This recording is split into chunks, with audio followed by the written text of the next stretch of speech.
कस्तूरीतिलकं ललाटपटले वक्षस्थले कौस्तुभम् नासाग्रे वरमौक्तिकं करतले वेणुगरे कङ्कणम् सर्वाङ्गे हरिचन्दनं सुललितं कण्ठे च मुक्तावली गोपस्त्रीपरिवेष्टितो विजयते गोपालचूडामणिः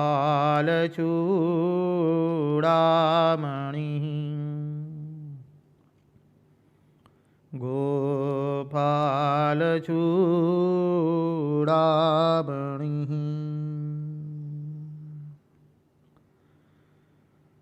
स्वस्ति श्रीगणेशाय नमः। श्रीसरस्वत्यै नमः। श्रीगुरुभ्यो नमः।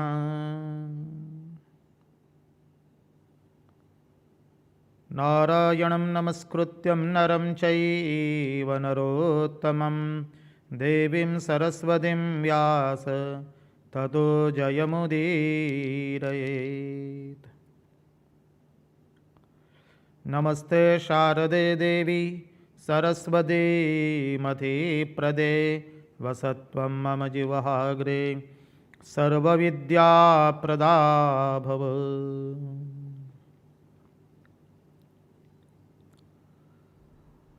अखण्डमण्डलाकारं व्याप्तं येन चराचरं तत्पदं दर्शितं येन तस्मै श्रीगुरवे नमः। सच्चिदानन्दरूपाय विश्वोत्पत्त्यादिहेतवे तापत्रयविनाशाय श्रीकृष्णाय वयं नुमः। ॐ स्थापकाय च धर्मस्य सर्वधर्मस्वरूपिणे अवतारवरिष्ठाय रामकृष्णाय ते नमः। विश्वसर्गविसर्गादि नवलक्षणलक्षितं श्रीकृष्णाख्यं वरं धाम जगद्धाम नमामि तत्। मुगं करोति वाचालं पङ्गुं लङ्घयते गिरिं यत्कृपातमहं वन्दे परमानन्दमाधवम्। कृष्णकनैयालाल की जय, भक्तवत्सल भगवान की जय, वृंदावन विहारी लाल की जय, भगवान श्री राम कृष्ण देव की जय। भागवत भगवान की जय, भागवत भक्त भगवान की जय। ओम नमो भगवते वासुदेवाय।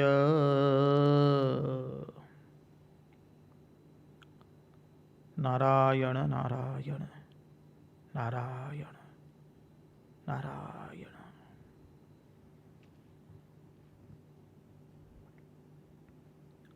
सर्वप्रथम हम पूज्यपाद आदि भवानंद जी महाराज के चरणों में हम हमारे श्रद्धापूर्वक के प्रणाम निवेदित करते हैं।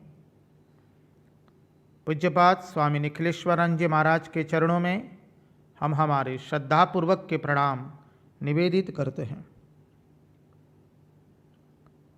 पूज्यपाद प्रभु सेवानंद जी महाराज एवं पूज्यपाद स्वामी शंकरेशानंद जी महाराज एवं उपस्थित तमाम सन्यासी वृंद एवं विरक्त वृंदों के चरणों में हम हमारे हृदयपूर्वक के प्रणाम, निवेदित करते हैं।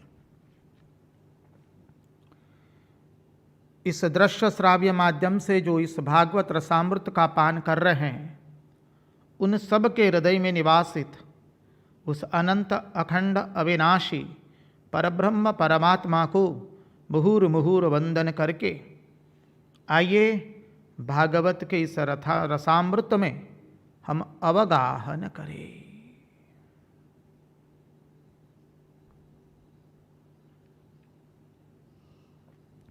नारायण नारायण नारायण नारायण।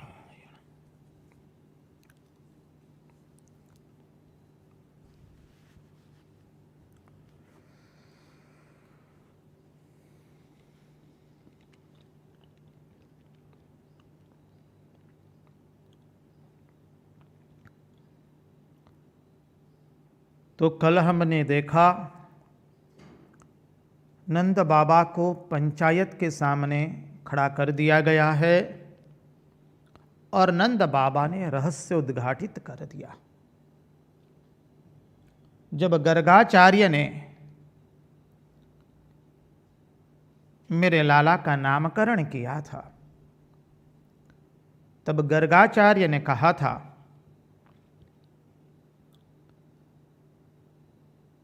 तुम्हारे इस पुत्र के अंदर में नारायण के जैसे लक्षण हैं, नारायण के जैसे गुण है। वो तुम्हें अनेक आपत्तियों में से व्रजवासियों को बचाएगा, तुम्हारी रक्षा करेगा। उसमें नारायण के समान गुण है।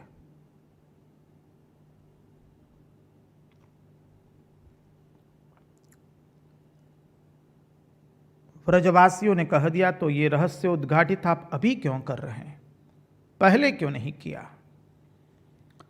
नंद बाबा ने कहा पहले आपको प्रमाण मिल जाए, तत्पश्चात मैं सिद्धांत बताऊं, वाक्य बताऊं, तो आपको विश्वास होगा। इसलिए मैंने पहले यह रहस्य उद्घाटित नहीं किया। आप सब लोगों को प्रमाण मिल गया। भगवान ने अपनी भगवत्ता प्रदर्शित कर दी है गोवर्धन लीला में। वो साक्षात भगवान है। कृष्णस्तु भगवान स्वयं इंद्रारी व्याकुलम लोकम रूढ़यन्ति युगे युगे।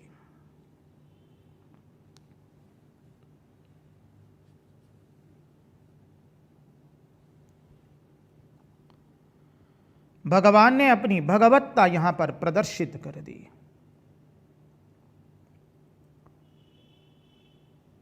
नंद बाबा ने रहस्य उद्घाटित कर दिया। अब संक्षिप्त में अन्य दो लीला है, अत्यंत संक्षिप्त में देखकर हम मुख्य लीला में प्रवेश करेंगे। जब ये कार्य पूर्ण हुआ, अब इंद्र का अहंकार चूर्ण हो चुका है। देखिए यही इंद्र जो कल हमने चर्चा की थी, जब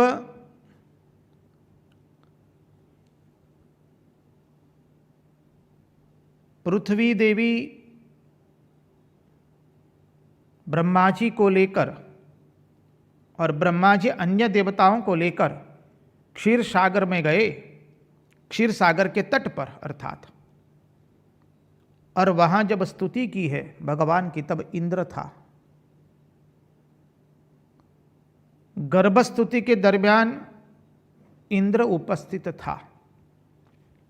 वही इंद्र ने आज बादलों को कह दिया। और कैसे बादल? बोले प्रलयकालीन बादलों को आदेश दिया है, जाओ व्रज पर टूट पड़ो। क्यों? क्योंकि जो उसको प्रतिवर्ष मिलता था वो मिलना बंद हो गया। आचार्य अनेक सिद्धांत बताते हैं, हम आपको क्या क्या बताएं। सब कुछ बोलना वो तो जरूरी नहीं है, सब समय बोलना वो भी तो जरूरी नहीं। आचार्य समझाते हैं देखिए, जब व्यक्ति को सब समय भेंट मिलती रहती है और वो भेंट बंद हो जाती है तो व्यक्ति को क्रोध आता है, उसके अहंकार पर कुठाराघात हुआ है। लेने वाला सोचता है कि यजमान को हर वर्ष मुझे देना ही पड़ेगा। लेने वाला सोचता नहीं है ये देने वाले की इच्छा पर होता है आपको देना या ना देना।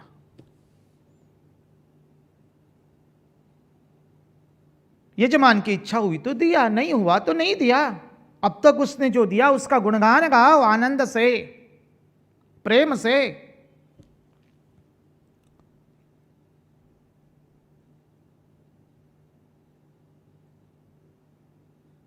अपने स्वार्थ पर अहंकार, स्वार्थ एवं अहंकार पर कुठाराघात होता है तब व्यक्ति की बुद्धि ठिकाने पर नहीं रहती है। अधिकांश मनुष्य हम लोगों की यह अवस्था होती है। हमारे स्वार्थ एवं अहंकार पर कुठाराघात हुआ, हमारी बुद्धि वश में नहीं रहती है। न बोलने का बोलती है, न करने का करती है। समझिए, अब इंद्र तो यहां असुर बुद्धि वाला हो गया। इंद्र ने कह दिया कि जाओ व्रज पर आक्रमण कर दो और व्रज को तसमस कर दो, गैयों को नष्ट कर दो। भूल की गोप बालकों ने सजा मिल रही है गैयों को, गायों को। समझिए, और जब प्रलयकालीन बादलों ने 7 दिन तक कहर बरसाया, इंद्र का अहंकार चूर्ण हुआ। कल हमने देखा विस्तृत रूप से, अयम में हस्तो भगवान, अयम में हस्तो भगवत्तरः। इसको मत भूलिएगा। हम क्या बताए, गोवर्धन लीला हमारी अनेक प्रिय लीलाओं में से अति प्रिय लीला भी है। अरे इसके पर चाहे तो माह तक चिंतन कर सकते, इतना वेदांत भरा हुआ है इसमें।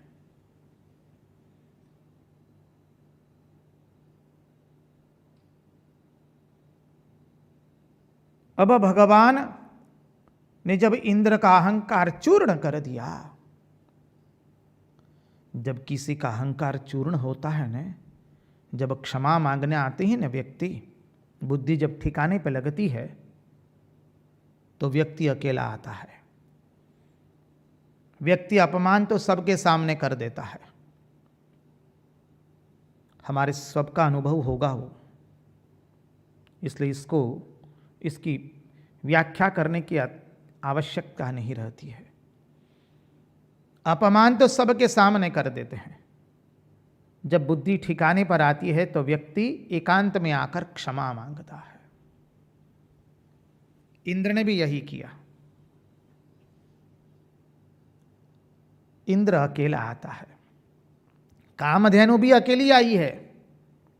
आज तो हमारे कन्हैया का अभिषेक जो होने वाला है, हमारा नीलमणि, आज हमारा नीलमणि को एक और नाम मिलने वाला है। उसके तो हजारों नाम है, सहस्र सहस्र। सहस्र का अर्थ केवल 1000 ऐसा नहीं करना है जी, अनंत नाम है। अनंत रूपो अनंत श्री विष्णु सहस्त्र नाम।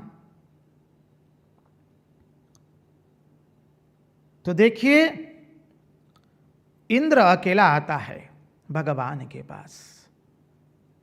हमारे नीलमणि बैठे हैं और इंद्र आकर के भगवान के चरणों में हाथ जोड़ करके स्तुति करता है। वल्लभाचार्य जी ने उसकी एक विशेष स्तुति भी लिखी है। हमारे वल्लभाधीश जी ने, श्रीधर स्वामी ने तो बहुत सुंदर उसका वर्णन किया है। वल्लभाधीश जी लिखते हैं, भक्ताभिलाषा चरितानुसारी। समझिए कितनी सुंदर स्तुति है। भक्ताभिलाषा चरितानुसारी, भक्तों के अभिलाषा पूर्ण करने के लिए जो अपने चरित्रों को धारण करता है। एक एक अर्थ के अनेक अर्थ निकाले गए हैं। क्या क्या कहे इस सब के अंदर में।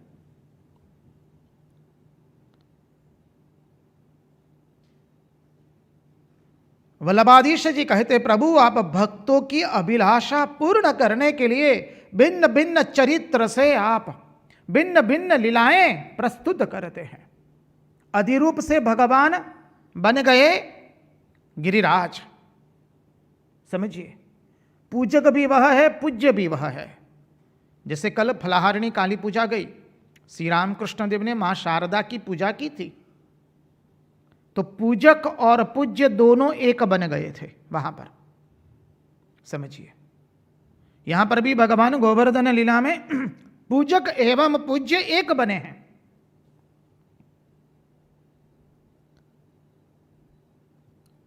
वल्लभाचार्य जी भगवान की प्रार्थना करते करते कहते हैं, प्रभु भक्तों की मनोकामना पूर्ण करने के लिए आप भिन्न भिन्न लीला करके, भिन्न भिन्न शरीर धारण करके भिन्न भिन्न लीलाएं प्रदर्शित करते हैं।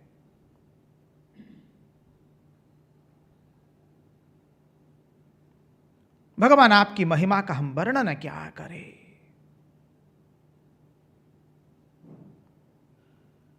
इंद्र जब भगवान की स्तुति करता है तो इंद्र किस तरह से स्तुति करता है वो भी देख लेते हैं।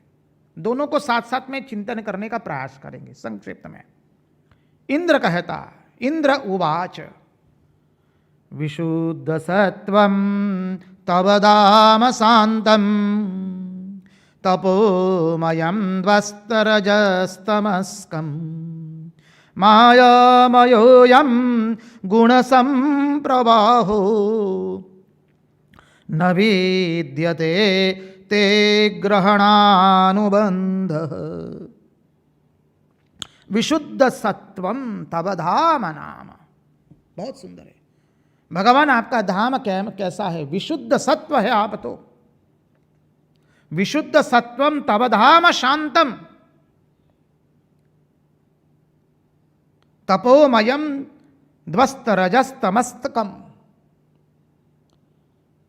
और प्रभु आप विशुद्ध, आपका धाम विशुद्ध है, शुद्ध सत्व है। ये जो जगत भी जो दिखाई दे रहा है, इंद्र बाकी के श्लोकों में भगवान की यही स्तुति कर रहा है, प्रभु ये जो प्रपंच दिखाई दे रहा है उस प्रपंच का अस्तित्व नहीं है। रसिकों ने रस लेते हुए कहा है, अरे इंद्र जब प्रलयकालीन बादलों को आदेश दिया था तब तुम्हारी बुद्धि कहां गई थी? और आज जब स्तुति करने लगा, अहंकार का चूर्ण हुआ तो स्तुति करने लगा, तो कहता है प्रभु इस प्रपंच का कोई अस्तित्व ही नहीं है। प्रभु आप विशुद्ध सत्व है आपका धाम, लेकिन इस जगत के अंदर में सगुण साकार रूप धारण करके आप जब आते हैं तो लोगों को शिक्षा देने के लिए, लोगों पर अनुग्रह करने के लिए आप भिन्न भिन्न उपाय रचते हैं। अरे मेरे ऊपर भी जो भगवान आपने ये किया है वो आपका अनुग्रह है। हम भावानुवाद कर रहे हैं, शब्दानुवाद नहीं कर रहे। इंद्र ने स्तुति बहुत सुंदर की है। इंद्र ने स्तुति की भगवान की। अब देखिए ब्रह्मा जी के साथ में भगवान ने एक शब्द नहीं बोला था। जब ब्रह्मा जी ने स्तुति की, ब्रह्मा जी की स्तुति अद्भुत थी, उसकी तुलना में इंद्र की यह स्तुति अच्छी है, लेकिन वो जो अद्भुत स्तुति है ब्रह्मा स्तुति उतनी अद्भुत नहीं लगती है। इंद्र अधिक से अधिक कह देता है, कुतोनु तद्धे तव ईश तत्कृता लोभादयो ये बुधलिंग भावा। अनेक प्रकार से इंद्र ने स्तुति करने का प्रयास किया, लेकिन ब्रह्मा जी की स्तुति के सामने इस स्तुति इतनी उच्च कक्षा की नहीं लगती है। फिर भी भगवान ने इंद्र को कह दिया, ठीक है जाओ, हम तुम्हें क्षमा करते हैं, अब तुम हमारे आज्ञा में रहना, हमारे आदेश में रहना। भगवान ने कहा है अपनी मर्यादा में रहना भगवान ने कहा। भगवान ब्रह्मा जी के साथ एक शब्द नहीं बोले, यहां इंद्र को यह कह दिया। और इंद्र मुहुर मुहुर भगवान के चरणों में प्रार्थना करके भगवान से विदाई लेता है।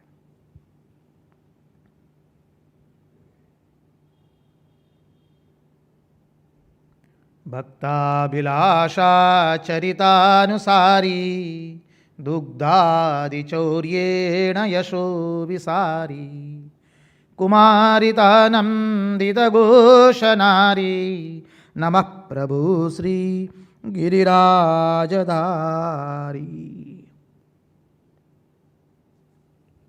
इंद्र स्तुति करके जा रहे हैं, तब कामधेनु आती है और कामधेनु ने कहा, प्रभु हमारे गोविंद तो केवल आप ही है। जब अग्नि रूप में असुर आया तब आपने अग्नि पान कर ली और हमको बचाया। ब्रह्मा जी जब हमारा हरण करके ले गए थे तब ब्रह्मा जी को सबक तो आपने ही सिखाया।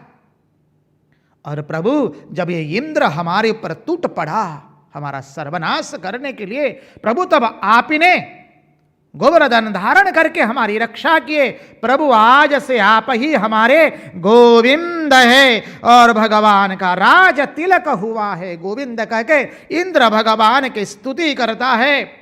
समझिए, भगवान का अभिषेक हुआ, देवताओं ने दंदुभी नादे की। इंद्र मुहुर मुहुर वंदन करके और गौयों के साथ कामधेनु के साथ भगवान को हाथ जोड़ करके कहता है, प्रभु आज से आप ही गोविंद है। श्री कृष्ण गोविंद हरे मुरारे हे नाथ नारायण वासुदेव। भगवान का गोविंद नामकरण हुआ। अब आगे की लीला आती है। ये दो लीला हम पहले ही बता चुके, अत्यंत संक्षिप्त में देखेंगे क्योंकि आज की मुख्य लीला में हमें प्रवेश करना है। अब आती है, नंद बाबा एकादशी का व्रत करते थे। नंद बाबा को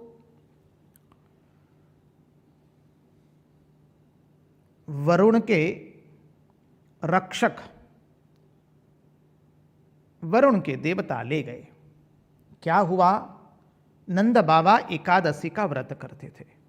अब एकादशी का व्रत का नियम है, आप लोग जानते हैं, उपवास करते हैं। एकादशी में उपवास करना हो तो दशमी से एक टाइम खाना होता है, एक टंक का खाना लेना पड़ता है। दशमी के मध्याह्न के बाद या अपराह्न के पश्चात कुछ लेना होता नहीं है। एकादशी को साधक अपनी अपनी सुविधा के अनुसार निर्जला या फलाहार करता है, दुग्धपान करता है और द्वादशी के दिन पारण होते हैं। तो नंद बाबा एकादशी का व्रत करते थे। एकादशी का व्रत अर्थात जो हमारी 11 इंद्रियां हैं, 5 कर्मेंद्रियां, 5 ज्ञानेंद्रियां एवं 11वां मन, 11 इंद्रियों को हम भगवान के अंदर में पूर्ण रूप से नियोजित करें, उसका नाम है एकादशी का व्रत।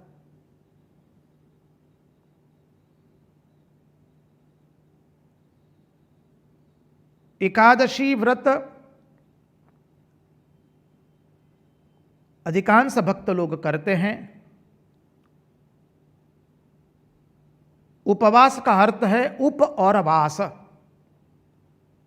उप अर्थात परमात्मा में वास करना। उस दिन अपनी ज्ञानेंद्रिय एवं कर्मेंद्रियों से और अंतःकरण से भगवान के अतिरिक्त किसी का भी चिंतन न करना, उसका नाम है उपवास। उपवास के दिन आप निर्जला रहे, फलाहार कीजिए, दुग्धपान करें, वो तो उपवास का अधिभूत रूप है, अधिदैव एवं अध्यात्म रूप है। उस दिन हमारी वृत्तियों को हमें जगत में ले जाना नहीं है। जगत के अंदर में, जगत के इन प्रपंच से हमारी वृत्तियों का निरोध करना, वो है एकादशी व्रत का उपवास।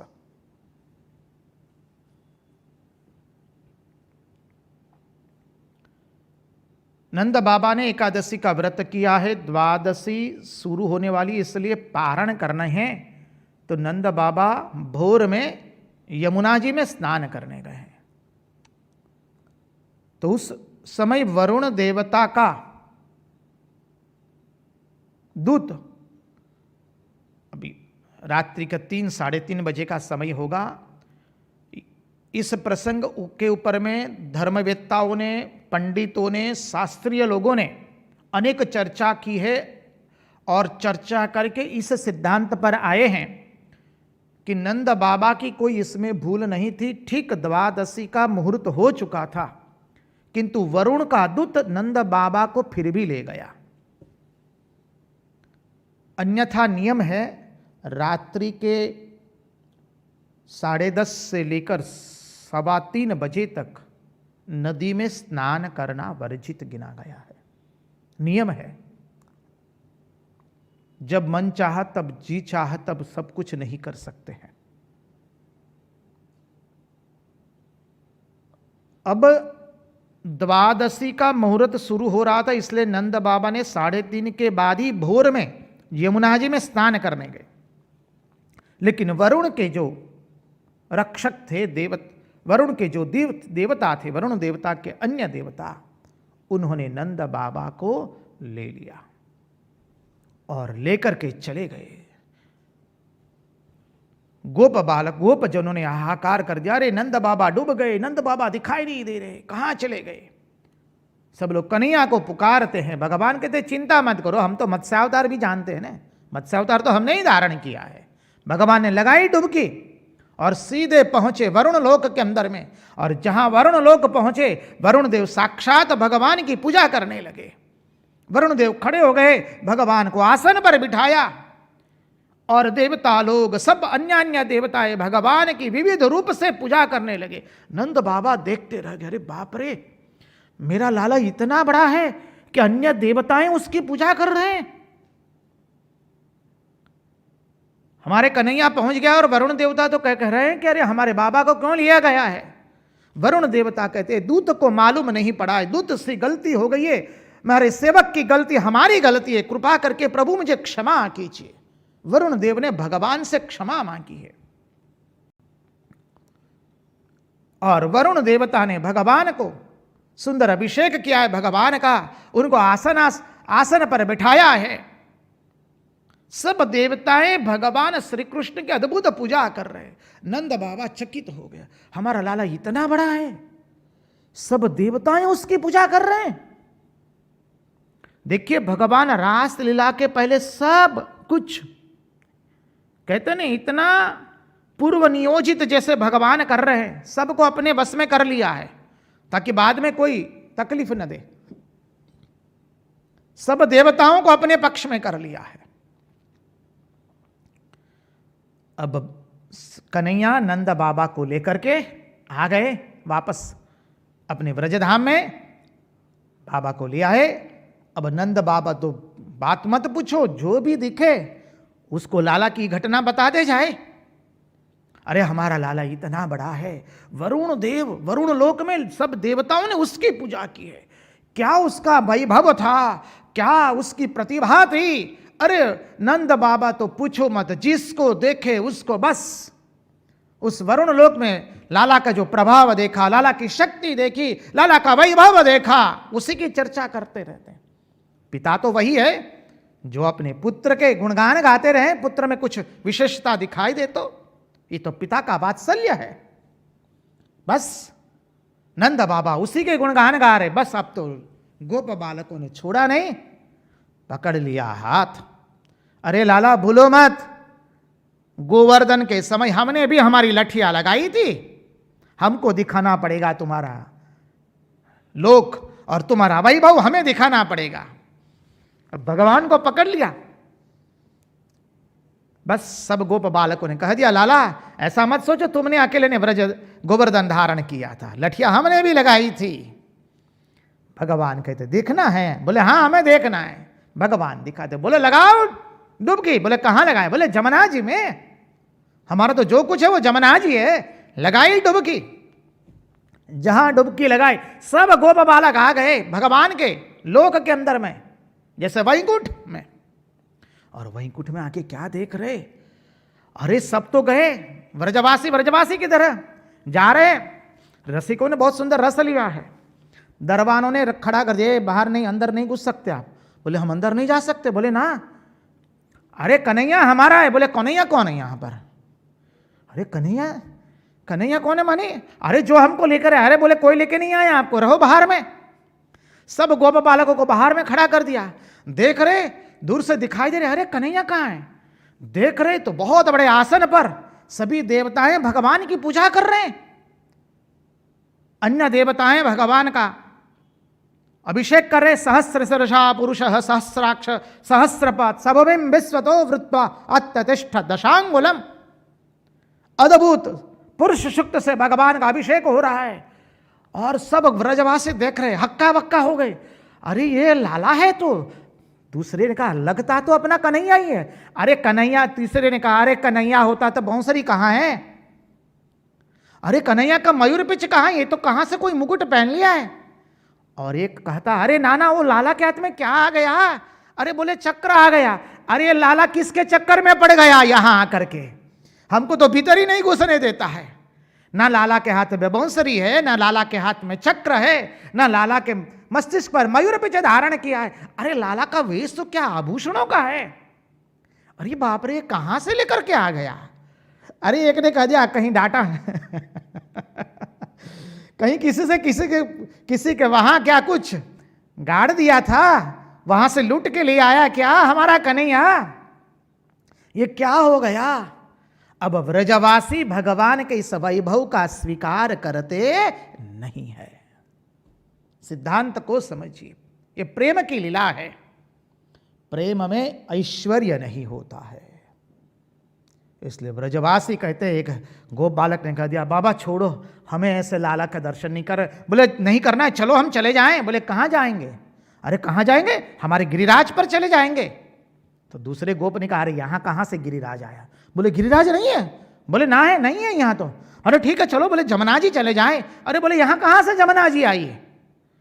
अब तो गोप बालकों से नहीं रहा गया, एक स्वर से चिल्लाते ओ कन्हैया, हमें नहीं चाहिए तुम्हारा ये वैभव, हमें तो हमारा गिरिराज चाहिए, हमें हमारी जमुना जी चाहिए, हमें हमारा लाला चाहिए। बस भगवान सबको लेकर के फिर व्रज क्षेत्र में आ जाते हैं।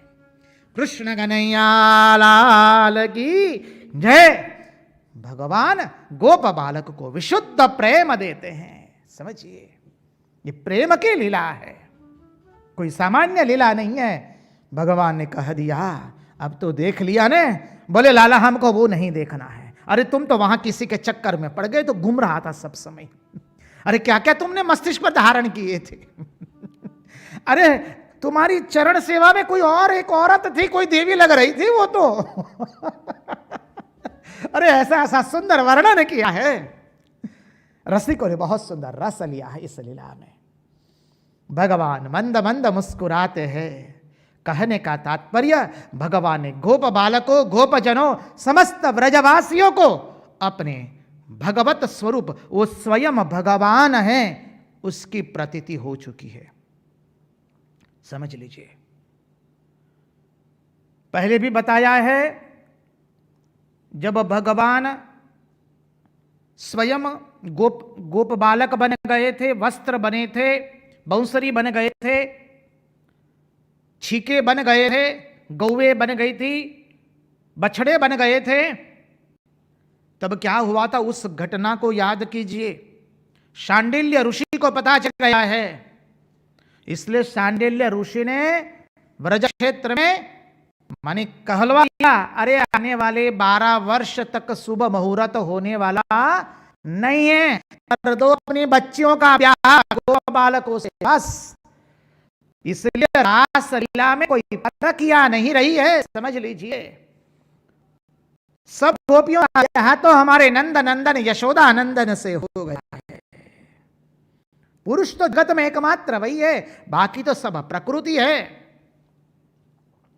इसलिए मीराबाई ने कह दिया ना महात्मा को वृंदावन में, ये वृंदावन में दूसरा पुरुष आया कहां से? यहां तो सब प्रकृति है। अरे समग्र जगत में केवल प्रकृति है, ये प्रकृति का खेल है। पुरुष तो एक ही बैठा है। लोग कहते 16,108 पटरानी है हमारे नंद नंदन यशोदा नंदन की। हमारा तो भाव है 16,108 नहीं, अनंत अनंत भगवान की पटरानियां है। 16,108 तो बहुत कम है, वो तो कुछ है ही नहीं।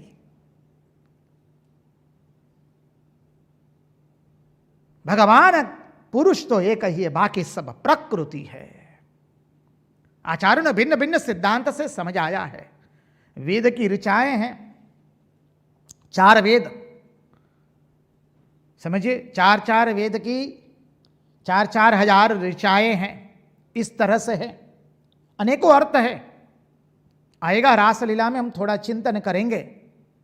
चंद्रमा, चंद्रवंश में भगवान जन्म धारण किए, तो जिस वंश में जन्म धारण किया, जिसकी उपस्थिति में भगवान ने अद्भुत लीला की, तो चंद्रमा की 16 कलाएं हैं। समझिए, एक एक कला की सहस्र सहस्र उपकलाएं हैं। सामान्य नहीं है सिद्धांत ये।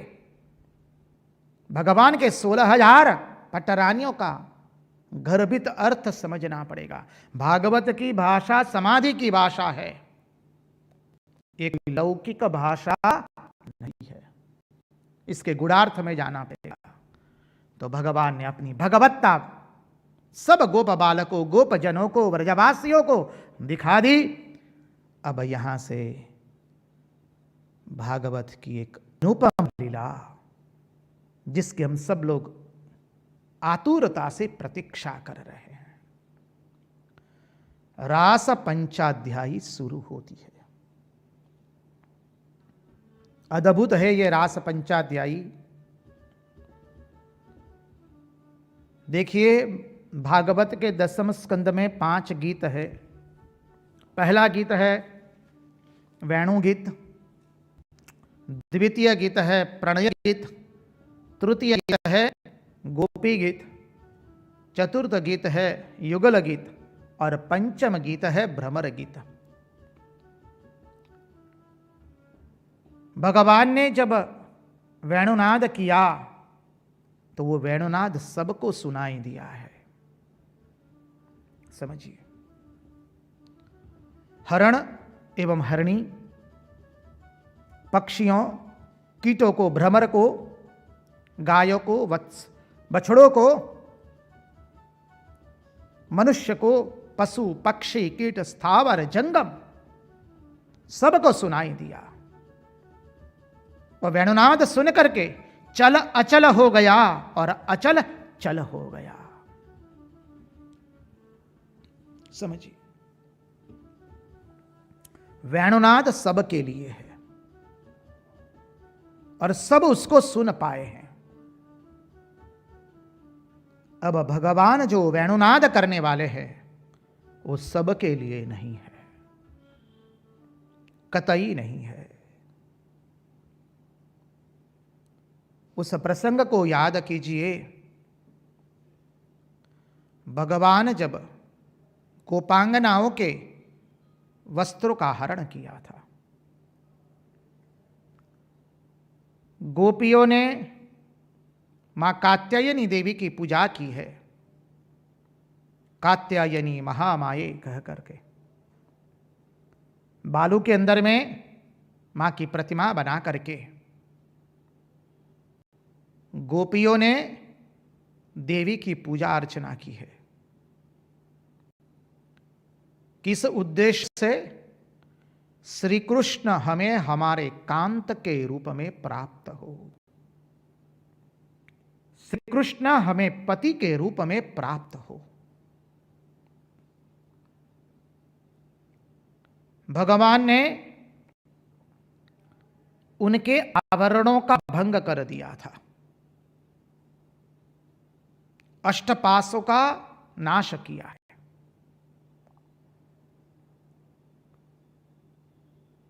भगवान स्वयं आवरण भंग किए थे। भगवान ने स्वयं ने ही आवरण भंग किया था और उस वक्त भगवान ने उनको अभय वचन देते हुए कहा था, जाओ तुम्हारी इच्छा पूर्ण होगी। समझिए, वो जो इच्छा पूर्ण होगी, भगवान ने अभय वचन दिया था, आज उसकी शुभ घड़ी आई है। भगवान ने इस रास लीला के लिए, ये रास पंचाध्यायी, ये भागवत के पंच प्राण है, समझ लीजिए। दसम स्कंद वो भगवान का हृदय है, और ये रास पंचाध्यायी 29वां, 30वां, 31वां, 32वां एवं 33वां अध्याय, ये 5 अध्याय उसको रास पंचाध्यायी कहते हैं। एक तरह से रास की शुरुआत हो चुकी है वेणुगीत से, और रास पंचाध्यायी ये 5 अध्याय भागवत के पंच प्राण है। अब अद्वैत की लीला शुरू होने वाली है।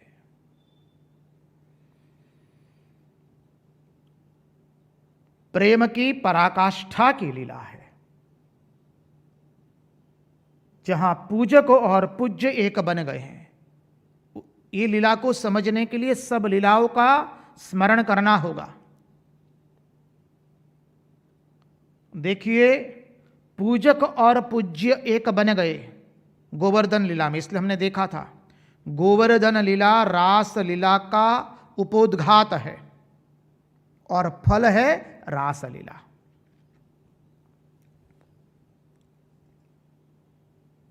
जहां पूजक और पूज्य एक बन गए, तत्पश्चात रास लीला का प्रारंभ होता है।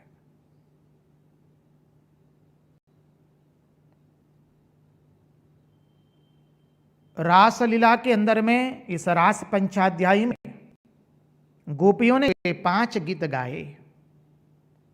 गोपियां जहां भगवान की वेणु का दर्शन करती है, गोपियां जहां भगवान का वेणुनाद सुनती है, वो सर्वस्व भान भूल जाती है, और वेणु का नाद सुन करके भगवान की बंसी के नाद सुन करके गोपियां भगवान की आराधना कर रही है, उपासना कर रही है। वेणुनाद में गोपियां अपने भावों को तरंगायित किए हैं, समझिए, वेणुनाद सुन करके।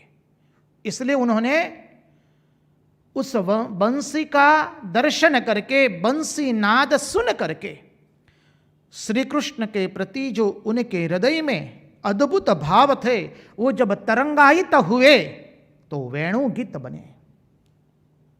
आचार्य इसलिए समझ आते हैं, भगवान के प्रेम में जो शब्द निकलते हैं वो संगीत बन जाता है, और भगवान के प्रेम में चाल जो है वो नृत्य बन जाती है, नृत्य बन जाता है। अब भगवान के विरह के अंदर में, भगवान के विरह में गोपियों के अंदर जो भाव निकला, जो भाव प्रस्फुटित हुए और तरंगायित हुए, उससे जो निकला वह है प्रणय गीत। और श्याम सुंदर के बिना अब जीवन खत्म होने वाला है। श्याम सुंदर के बिना इस शरीर का कोई मतलब नहीं है। बस अब शरीर का जब त्याग करने वाली है गोपियां, उस वक्त भाव से जो गीत निकला और वो तरंगायित हुआ, जो शब्द निकले वो तरंगायित हुए, वो संगीत बना, और वह बना है गोपी गीत।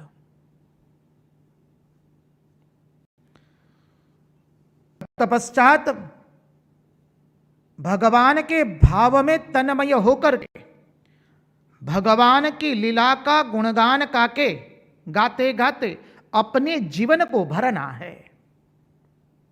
और उस वक्त जो शब्द निकले वो संगीत बना, और उसका नाम हुआ युगल गीत।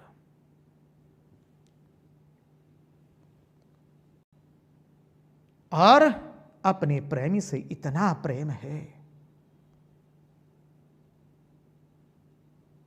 कि एक भ्रमर के अंदर में अपने प्रेमी का दूत समझ करके एक भ्रमर से गोपियां बातचीत करती है, उसको उलाहना देती है। भ्रमर को अपने प्रेमी के प्रति जो उनकी भावना है किसी एक भ्रमर में केंद्रित होकर के भ्रमर को अपने प्रेमी का दूत बना दिया और उसको उलाहना देते देते जो शब्द निकले, जो भाव निकले और वो तरंगायित हुए और तब वह निकला भ्रमर गीत।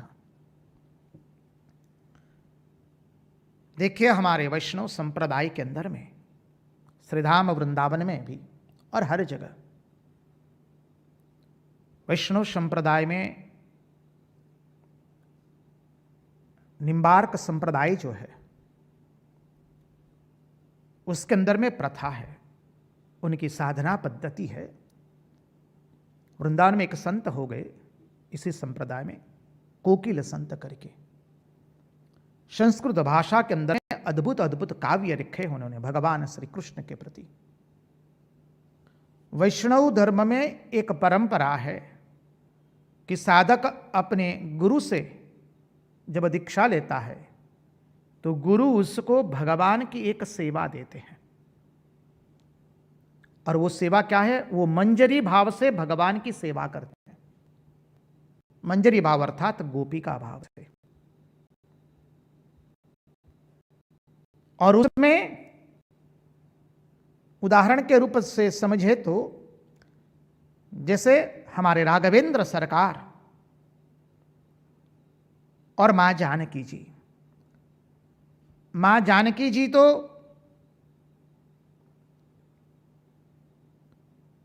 भगवान के साथ अभी अयोध्या में नहीं है।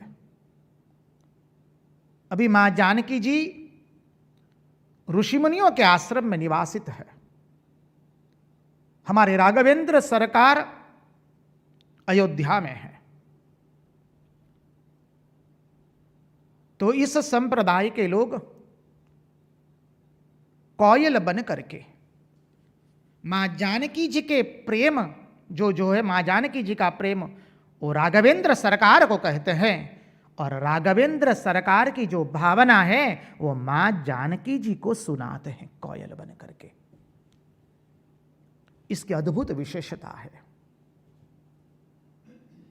देखिए हमारे भक्ति शास्त्र के अंदर में अनेक अनेक संप्रदायों में अनेक अनेक अद्भुत आचार्य हो गए।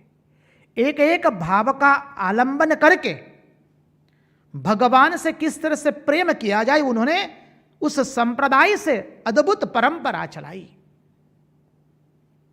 और जो साधक जिस के लिए उपयुक्त होता है उसको वो सेवा दी जाती है। वहां पर साधक का नाम पड़ता है, नाम दिया जाता है मंजरी, और उसको उस भाव की जो नाम मिला है उस भाव की उसको सेवा दी जाती है, और साधक उसी भाव में रहता है और भगवान की आराधना करते करते भगवत दर्शन को प्राप्त करता है।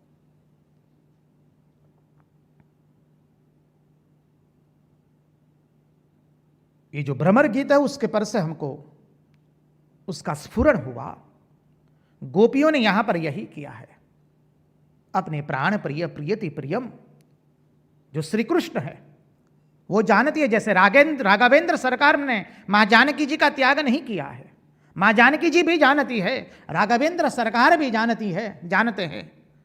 श्री कृष्ण मथुरा चले गए लेकिन गोपियों के हृदय से नहीं गए। गोपियां भी जानती है, भगवान ने तो कह दिया है उनको, मैं कभी वृंदावन का त्याग करके कहीं नहीं जाऊंगा।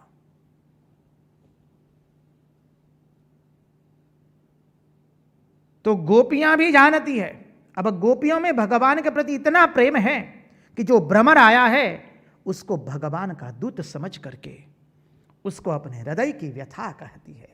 और एक गोपी, जैसे अभी मंजरी के अंदर में जो वैष्णव संप्रदाय उसकी बात करते हैं, वो भ्रमर जाएगा भगवान के पास और भगवान का जो भाव है श्री गोपियों के प्रति, वो गोपियों के आकर निवेदित करेगा। तो तात्पर्य ये 5 गीत हो गए, वेणु गीत, प्रणय गीत, गोपी गीत, युगल गीत एवं भ्रमर गीत। ये रास पंचाध्यायी भागवत के 5 प्राण है। देखिए, भगवान ने गोप बालकों को, गोपियों को अपने पक्ष में कर लिया, ब्राह्मण पत्नियों को भी अपने पक्ष में कर लिया। अरे गोप बालकों ने कहा, अरे क्या हमारा कन्हैया है। ब्राह्मण पत्नियों के अंदर में स्मर का उदय किया, उदय करवाया इसने, और ब्राह्मण पत्नियां हमारे लाला के पास आई प्रेम के मारे।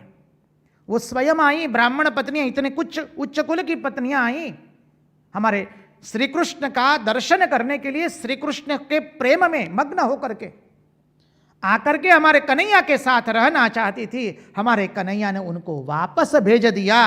फिर हमारे व्रज की ये हमारी गोपांगनाएं हमारे श्री कृष्ण के पीछे सब कुछ न्यौछावर करके चली जाए, उसमें कोई नवीनता नहीं है। समझिए, ये ब्राह्मण पत्नियां जो इतने कुछ कुल की पत्नियां हैं, वो भी हमारे श्री कृष्ण के, हमारे कन्हैया के पीछे पागल बन जाती है।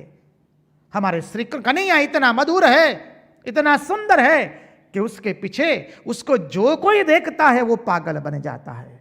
तो हमारी व्रज की गोपांगनाएं उसके पीछे अपना सब कुछ न्यौछावर करके चली जाए, उसमें कतई आश्चर्य की कोई बात नहीं है। व्रजवासियों का भाव देखिए, गोप बालकों, गोप जनों का भाव देखिए। अब देखिए, जब इस रास पंचाध्यायी में प्रवेश करेंगे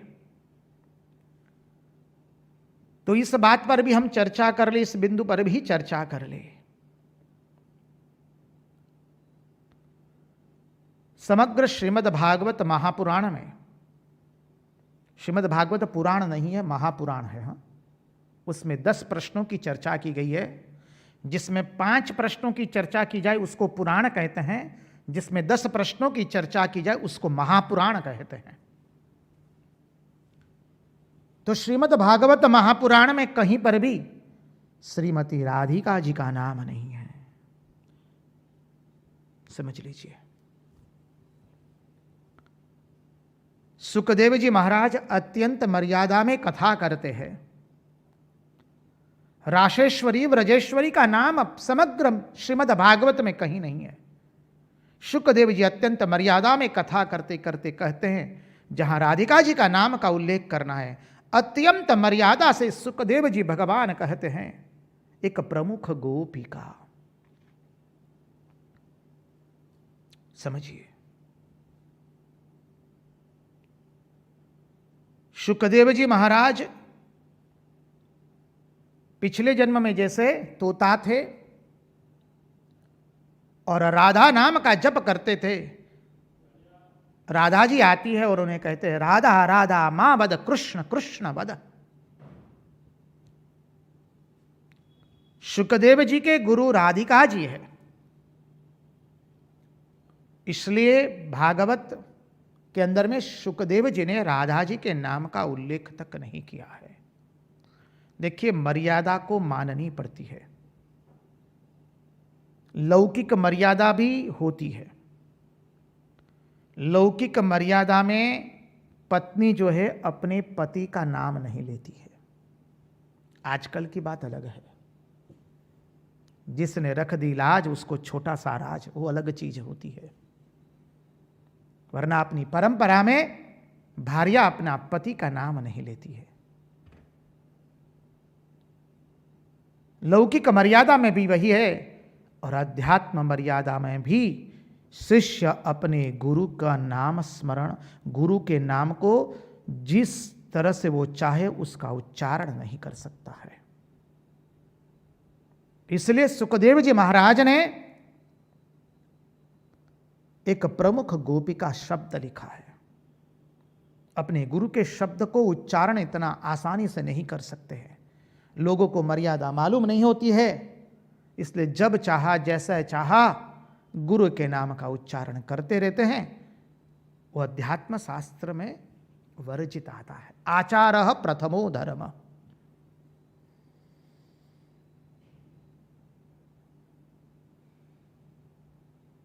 देखिए, श्रीमती राधिका जी से पूछा गया कि श्री कृष्ण और आपका संबंध क्या है।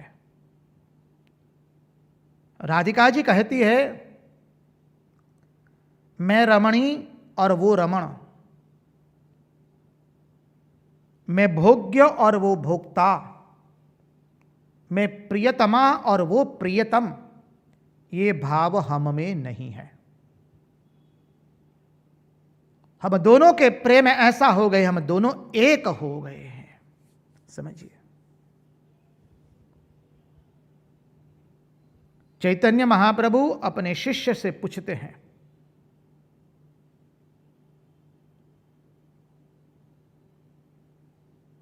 रस किसे कहा जाता है? उत्तर देते हैं शिष्य, जब मन के भाव शांत हो जाते हैं और एक अखंड सच्चिदानंद कारवृत्ति होती है, उसे रस कहा जाता है।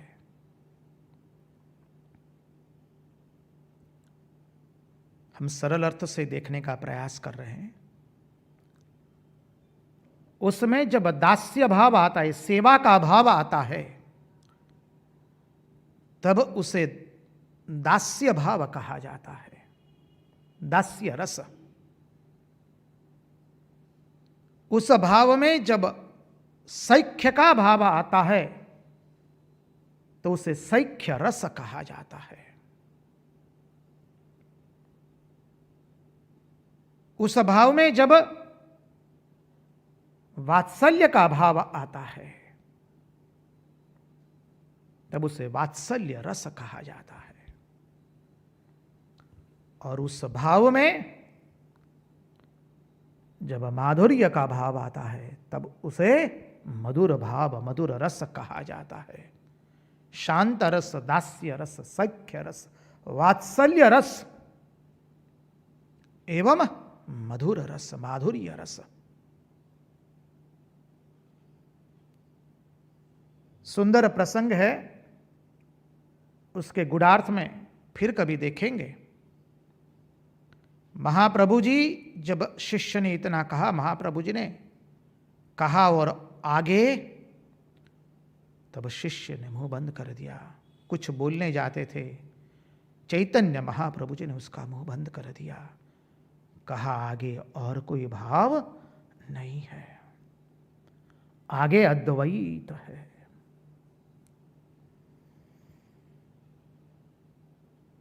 वही रस जब श्यामली शिशे में गया तब उसको श्याम कहा गया, और वही रस जब पीली शीशे में आया तो उसे राधिका जी कहा गया।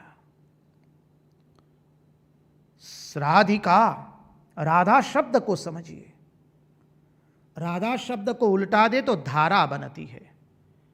श्री कृष्ण प्रेम की अविरत धारा, उसका नाम है राधा। राधा शब्द को 10 बार बोलिए तो धारा शब्द निकलेगा। श्री कृष्ण के प्रेम का प्रगटीकरण वो है श्रीमती रासेश्वरी, व्रजेश्वरी, श्रीमती राधिका जी। श्री कृष्ण एवं श्रीमती राधिका जी दो भिन्न नहीं है, दो एक ही है।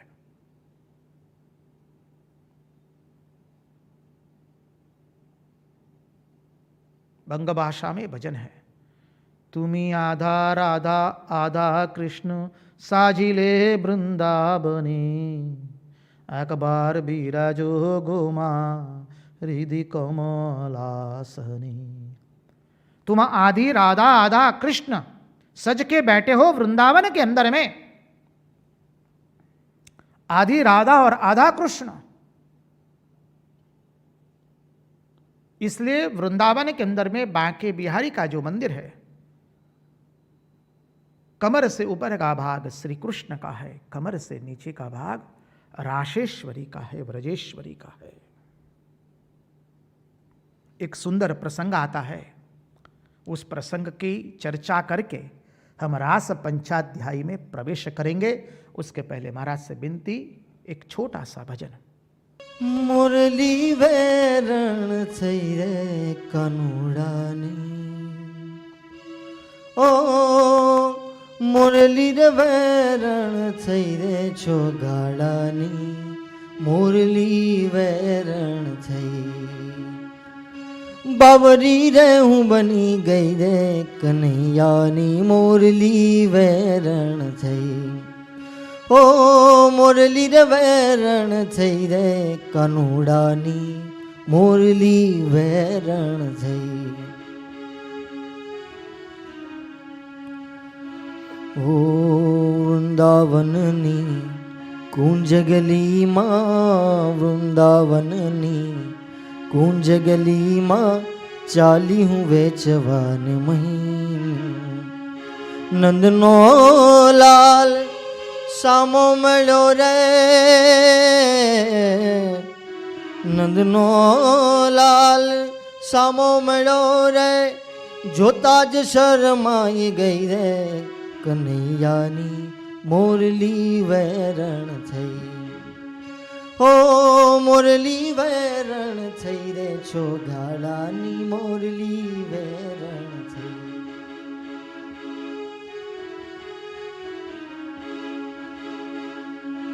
मारो वालो वगाड़े मीठी मीठी मोरली वालो वगाड़े वालो वगाड़े वालो वगाड़े मीठी मीठी मोरली सांभळता शुद्ध गई रे ठगारे कामण की धाने रे ठगारे कामण की धाने ठगाई तो हूँ हवे गई रे कन्हैयानी मोरली वेरण થઈ मोरली वेरण થઈ रे છોગાડાની मोरली वेरण થઈ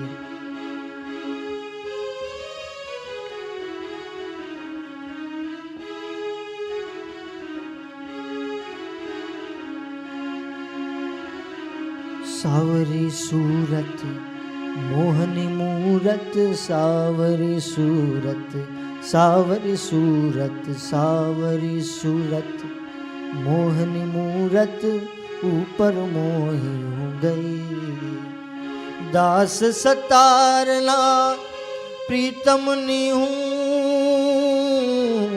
दास सतारना प्रीतमनी हूँ दास सतारना प्रीतमनी हूँ दास सतारना प्रीतमनी हूँ दासी बनी रह गई रे कन्हैयानी मोरली वेरण થઈ ओ मोरली वेरण થઈ रे कन्हैयानी मोरली वेरण થઈ रे कानूडानी मोरली वेरण થઈ मुरली वेरण થઈ हो मुरली वेरण થઈ कृष्ण कन्हैया लाल की जय।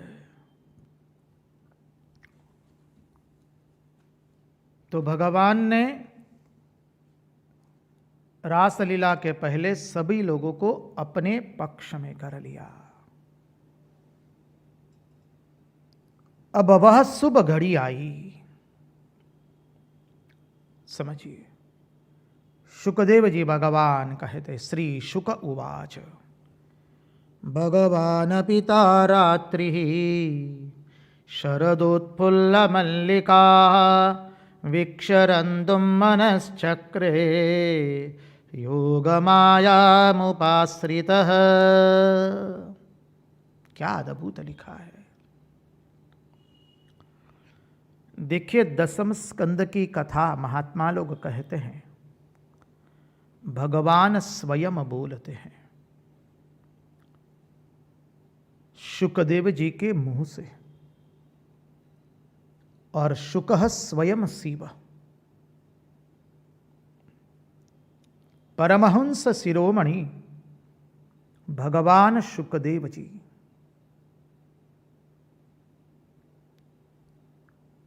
जिन्हें वस्त्र की भी आवश्यकता नहीं है, वो रास पंचाध्याय का अद्भुत वर्णन करते हुए कहते हैं, भगवान पिता रात्रि शरदोत्फुल्ल मल्लिकाः वीक्षरन्तु मनश्चक्रे योग माया मुपाश्रितः। भगवान पिता रात्रि, भगवान जोड़ अपि, संधि विच्छेद करेंगे। अब देखिए, भगवान शब्द का अर्थ जो हम पिछले 3-4 सत्संग से उसके ऊपर पुनः पुनः चर्चा करते हुए आ रहे हैं। ऐश्वर्य, वीर्य, यश, श्री, ज्ञान एवं वैराग्य, ये 6 लक्षण जिसमें विद्यमान होते वो है भगवान। भगवान अपि तारात्रि ही,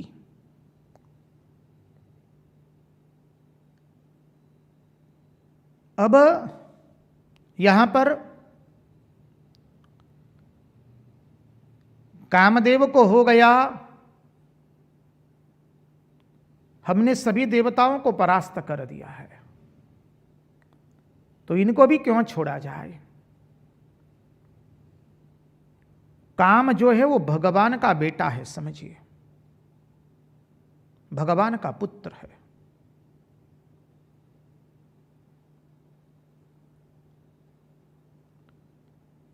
तो भगवान ने कामदेव को कहा, अरे बेटा तुम तो बहुत ठोठ हो गए हो,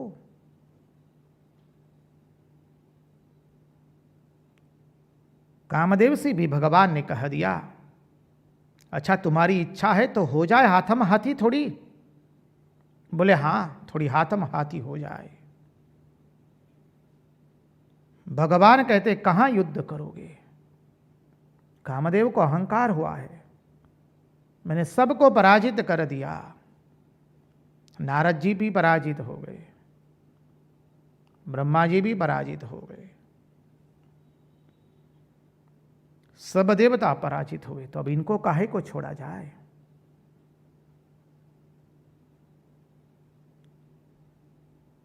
भगवान कहते बेटा कहां युद्ध करोगे, किले का युद्ध करोगे या मैदान का युद्ध करोगे। कामदेव कहता है किले का युद्ध नहीं, अब तो मैदान का युद्ध करना है। भगवान कहते ठीक है, तुम्हारी इच्छा पूर्ण होगी।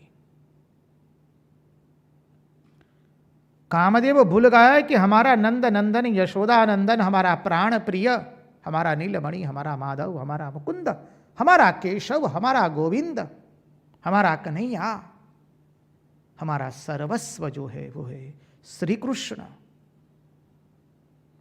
वो कंदर्प दर्प है, समझिए, जो तुलसीदास ने अपनी स्तुति में लिखा है, श्री रामचंद्र कृपालु भज मन हरण भव भय दारुणम, नव कंज लोचन कंज मुख कर कंज पद कंजारुणम, कंदर्प दर्प अगणित अमित।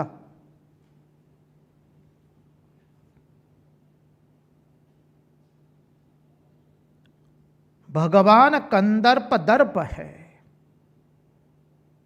भगवान ने कामदेव को कहा, अरे क्या हुआ, हम बूढ़े हुए तो क्या हुआ, हम पुराने हुए तो क्या हुआ, आओ तुम्हारे साथ भी थोड़ा बातम बाती हो जाए। देखिए, जब रास लीला हो रही है तब भगवान की आयु केवल 8 वर्ष की है, समझिए। आचार्यों, महात्माओं ने, पंडितों ने, विद्वत जनों ने भिन्न भिन्न रूप से हमें समझ आया है। 8 वर्ष की वय तो किशोरावस्था है, और किशोरावस्था में कोई नाचे नहीं तो उसकी किशोरावस्था कैसे गिनी जाएगी जी। भगवान ने अपनी किशोरावस्था का भी आगमन किया है।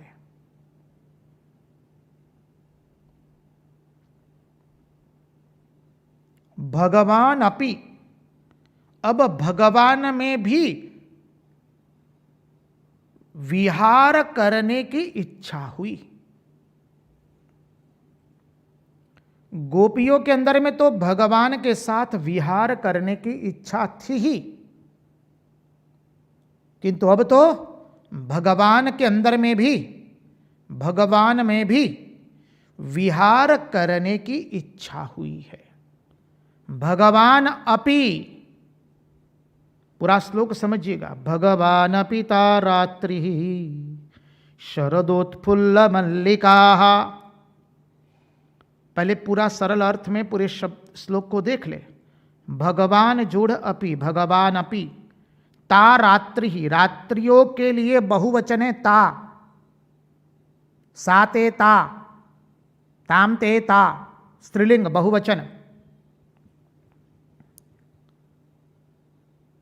भगवान अपि ता रात्रि ही, 1-2 रात्रियां नहीं आई है, सहस्र सहस्र रात्रियां आ गई है। और एक सिद्धांत हम आपको समझा दे अर्थात हम सब लोग मिल करके उसका चिंतन करें। हमारे शब्दों को अन्य रूप से मत लीजिएगा। हम सब लोग श्रीमद् भागवत के श्रोता हैं। वक्ता तो हमारे केवल एकमात्र हमारे परमहंस शिरोमणि साक्षात शुकदेव जी भगवान है, और कोई नहीं है भागवत के वक्ता। हम सब लोग श्रोता बन करके इसका रसपान कर रहे हैं। ये रास लीला जगत के कोई एक कालखंड में नहीं हुई है। ध्यान से श्रवण करो मानव। यदि जगत के कोई एक कालखंड में हुई होती तो जब उत्पन्न हुई है तो उसका विनाश होगा। ये देश काल वस्तु कार्य कारण के सिद्धांत की मर्यादा से नहीं हो रही है। रास लीला कोई एक काल में प्रकट नहीं हुई है। अनादि काल से रास लीला चली आ रही है और अनंत काल तक ये रास लीला चलेगी।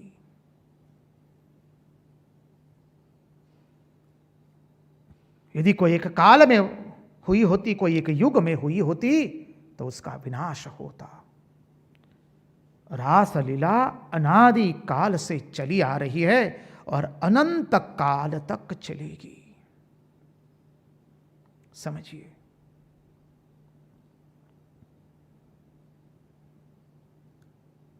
सरल अर्थ से देखे, भगवान अपि ता रात्रि ही शरदोत्फुल्ल मल्लिका।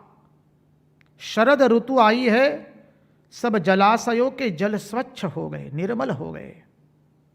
सरिताओं का जल निर्मल हो गया है और शरद पूर्णिमा की रात्रि जैसे आई है।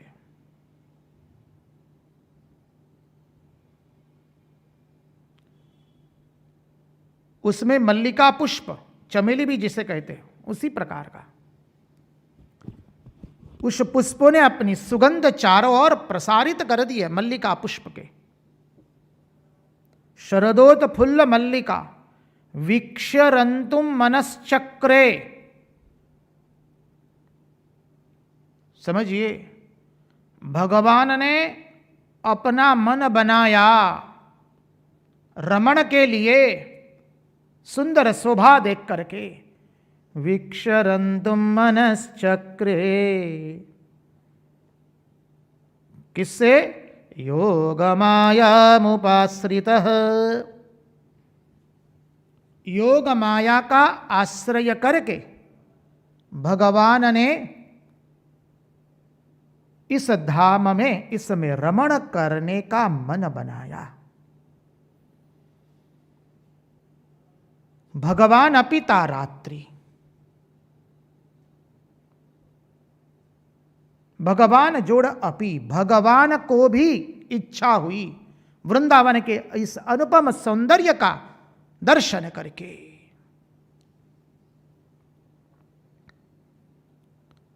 देखिए, भगवान में अब ये इच्छा होना रमण के लिए वो कैसा है समझिए। आचार्य हमें समझ आते हैं, महात्मा लोग समझ आते हैं। जैसे भगवान ने कहा है, अजोपि सन्न वयात्मा भूतानामि स्वरोपि सन प्रकृतिम स्वामधिष्ठाय। भगवान गीता के अंदर में कहते हैं, अपनी भगवत्ता को प्रदर्शित करते हुए, अजोपि सन्न वयात्मा, मैं अजन्मा हूं, मेरा जन्म नहीं होता है। अजोपि सन जोड़, अजोपि सन व्ययात्मा, मैं अजन्मा हूं, मेरा जन्म नहीं होता है, फिर भी मैं जन्म धारण करता हूं ऐसा लगता है। अव्ययात्मा, अजोपि सन्न व्ययात्मा भूतानाम ईश्वरोपि सन, मैं ईश्वर हूं। इस जोड़ वर, ईश्वर जो बराबर शासन करता है, उसका अर्थ है ईश्वर। भूतानाम ईश्वरोपि सन, समग्र भूतों के, पशु पक्षी, मनुष्य पशु पक्षी कीट सब, समग्र भूत पंचभूतों के, प्रकृतिम स्वाम अधिष्ठाय संभवाम्यात्म मायया। इस श्लोक को समझना पड़ेगा, तब जाके भगवान ने जो संकल्प किया इस श्लोक में, वृंदावन का अनुपम सौंदर्य देख करके जब भगवान ने संकल्प किया कि मैं भी विहार करूं, रमण करूं, वो कैसा है? जैसे भगवान की यह भगवत्ता है, अजोपि सन्न वयात्मा भूतानाम ईश्वरोपि सन। भगवान कहते मैं तो अजन्मा हूं, फिर भी मैं मेरी प्रकृति का आश्रय लेकर के माया की शक्ति के द्वारा जन्म लेता हूं। है अजन्मा, प्रकृति को धारण करके, आश्रय लेकर के। अब प्रकृति दो है, एक दृष्टि से, एक दृष्टि ये रखिए अपने मन में। एक है माया प्रकृति, और वो जो माया है वो क्या है? भगवान की शुद्ध सत्व प्रधान है, भगवान की वो जो माया है। और दूसरी है अविद्या। अविद्या क्या है? तो अविद्या शुद्ध सत्व प्रधान नहीं है, अविद्या जो है मलिन सत्व प्रधान है। समझिए, शुद्ध सत्व प्रधान माया है। अब भगवान प्रकृति का आश्रय लेकर के, आश्रय लेते हैं भगवान। इसको समझने के लिए श्री रामकृष्ण देव की उस उक्ति को अपने साथ रखिए, when that Brahman is static I call him as a Shiva, when it becomes dynamic I call him as a Kali। वह ब्रह्म जब निश्चेष्ट है तब मैं उसे शिव कहता हूं, और वही ब्रह्म जब कार्यान्वित बनता है तब मैं उसे काली कहता हूं। अर्थात वो प्रकृति के रूप में, भिन्न भिन्न अर्थ में, भिन्न भिन्न रूप से लेना है। अब भगवान प्रकृति का आश्रय लेकर के, अब भगवान जब प्रकृति का आश्रय लेते तो प्रकृति उनके अधीन रहती है, प्रकृति उनकी स्वामी नहीं बनती है। समझिए, माया उनके अधीन रहती है। कैसे? दो उदाहरण से समझने का प्रयास करेंगे। हम अभी यहाँ पर राजकोट शहर में, नगर में हैं। हमें यहाँ से अहमदाबाद जाना है यदि, या वडोदरा जाना है, तो हमें एक वाहन की आवश्यकता रहती है। वाहन के सहायता लेकर के हम यहाँ से अहमदाबाद या वडोदरा जाएंगे या दिल्ली जाएंगे। तो जो वाहन हुआ वो हमारे अधीन रहेगा, हम वाहन के अधीन नहीं है।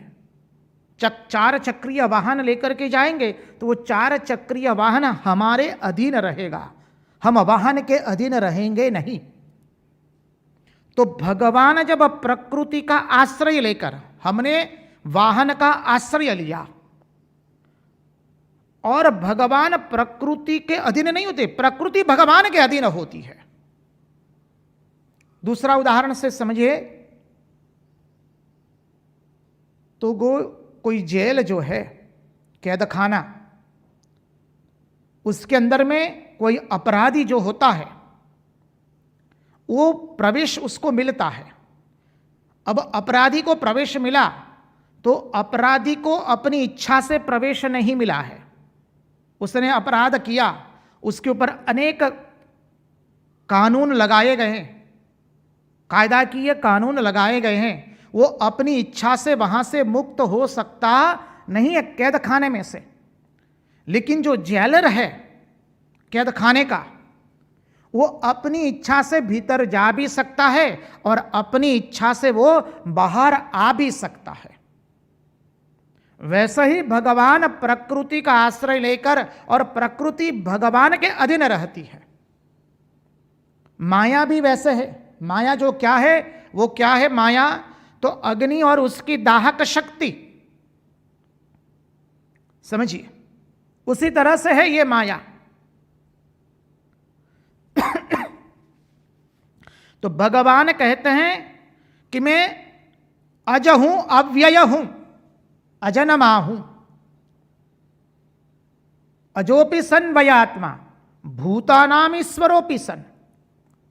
तो प्रश्न आकर खड़ा होता है कि भाई भगवान अजन्मा है, अव्यय है, हम भी तो अजन्मा है, हम भी तो अव्यय है, सच्चिदानंद हमारा स्वरूप है।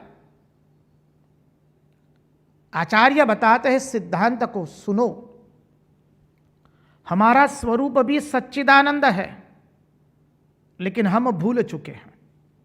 हमारे में और ईश्वर में पार्थक्य क्या है? ईश्वर जो है वो भूतानाम ईश्वरोपिशन है, समग्र भूतों का ईश्वर है वो। हम सच्चिदानंद हमारा स्वरूप है, लेकिन हम सब भूतों के ईश्वर नहीं हैं। इसलिए अजोपि सन्न वयात्मा, भूतानाम ईश्वरोपि सन, प्रकृतिम स्वामधिष्ठाय संभवाम्यात्म मायया। यहां पर 2 शब्द का प्रयोग किया गया, एक प्रकृति और माया। बोले क्यों 2 शब्दों का प्रयोग किया गया है? तो बोले वो जो शुद्ध ब्रह्म है, शुद्ध ब्रह्म जब कारण को अधिष्ठान बनाता है तब वह ब्रह्म होता है, और शुद्ध ब्रह्म जब कार्य को अधिष्ठान बनाता है तो वो सगुण साकार बनता है। ये वेदांत का गूढ़ सिद्धांत है। इसको समझने के लिए थोड़ा मांडुक्योपनिषद की सहायता ले और वो सिद्धांत को समझे। विश्व जागृत विश्व वैश्वानर, स्वप्नावस्था तेजस ईश्वर, और सुषुप्ति अवस्था प्राज्ञ ईश्वर। स्वप्नावस्था में तेजस, स्वप्नावस्था हिरण्यगर्भ, क्षमा कीजिए हमसे भूल हुई वहां पर। जागृत अवस्था विश्व वैश्वानर, स्वप्नावस्था तेजस हिरण्यगर्भ, सुषुप्ति अवस्था प्राज्ञ और ईश्वर। तो जो प्राज्ञ है वो कारण है,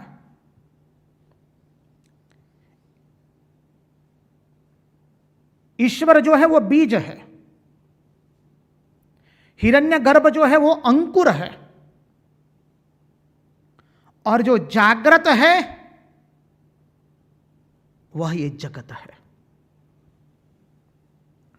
इसलिए कहा कि वो शुद्ध ब्रह्म जब कारण अधिष्ठान को ग्रहण करता है, कारण अधिष्ठान से वो शुद्ध ब्रह्म है, और जब कार्य अधिष्ठान होता है तब वो जगत सगुण साकार बनता है।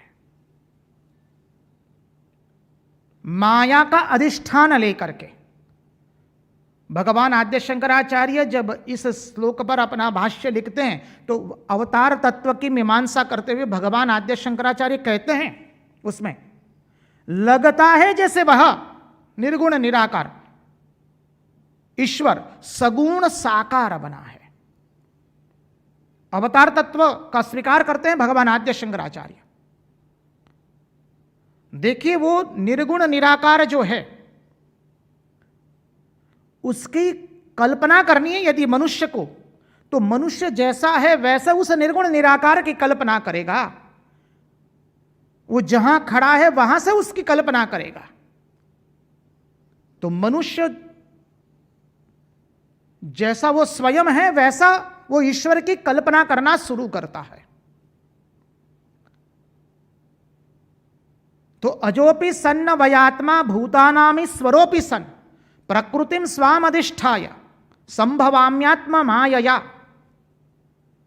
भगवान जो है अपनी इच्छा से प्रकृति का आश्रय लेकर के माया का स्वीकार करके इस जगत में आते हैं, लेकिन एक जीव ऐसा कर सकता नहीं है।